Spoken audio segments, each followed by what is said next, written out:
In this video, I will explain CSS positioning in a super simple way with real-world examples that will help you finally master it. By the end of this video, you'll never feel stuck on positioning again.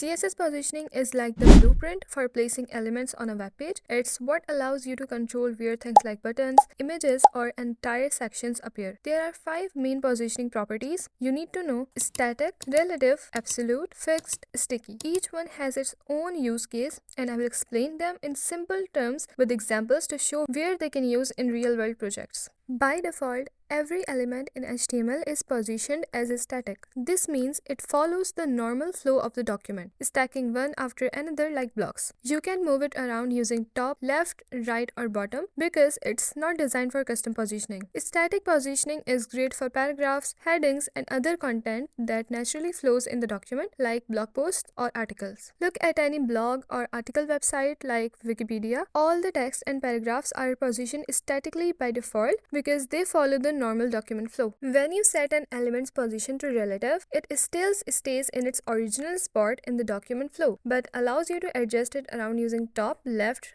right, or bottom. Think of it like a painting hanging on a wall. You can shift it slightly without removing the nail. Use relative for subtle adjustments like aligning labels in forms or adjusting buttons closer to an image. A login form with labels slightly adjust for alignment. You will often see this on sites like Google's login page, where labels are aligned slightly above or beside input fields. With absolute, the elements is removed from the normal document flow and positioned relative to its closest position ancestor. If there is no ancestor with relative, absolute, or fixed, it will position itself relative to HTML tag. Think of it like a sticky note on a whiteboard. You can place it anywhere, but it doesn't affect the arrangement of other notes. You can use absolute position to create tooltips, drop-down menus, or pop-up models. On e-commerce websites like Amazon, you will see drop-down menus for product filters or hover effects on product images. These menus are often created using absolute positioning relative to their parent container. Elements with fixed positioning are completely removed from the document flow and positioned relative to the browser window. This means they stay in the same place even when you scroll. Think of it like a sticky note stuck to your monitor. It doesn't move no matter how much you scroll the page. You can use fixed position for navigation bars, back to top buttons, or persistent call to action buttons. Websites like bbc.com use fixed positioning for their navigation bar at the top. No matter how far you scroll, the navigation bar stays in place for easy access. Sticky position is a hybrid between relative and fixed. An element starts in the normal document flow but becomes fixed when you scroll past it. Think of it like a bookmark. It stays in its spot until you scroll. Then it follows you down the page. You can use a sticky position for headers in tables, so column names stay visible as you scroll through data. Google Sheets uses sticky positioning for its row and column headers, so you can see labels even when scrolling through large datasets. Some popular websites showcase CSS positioning beautifully in their designs. For instance, Apple's product pages uses a combination of fixed and absolute positioning to create dynamic effects that keep users engaged. On platforms like bbc.com, the top navigation bar is fixed, ensuring it stays visible as you scroll, making navigation easy. Stripe incorporates absolute positioning for precise placement of scrolling animations and tooltips, adding a polished touch to their interface. Meanwhile, Google Sheets uses sticky positioning for headers in large tables, allowing column labels to remain visible even as you scroll through extensive data. Take a moment to explore these websites and observe how CSS positioning enhances their design and functionality. It's a great way to learn and get inspired. The best way to learn is by experimenting. Pick one of these positioning properties, create a small project, and play around with it. Soon you will be positioning like a pro. If you found this tutorial helpful, give it a thumbs up, subscribe for more web development tutorials, and let me know in the comments which positioning property you are excited to try.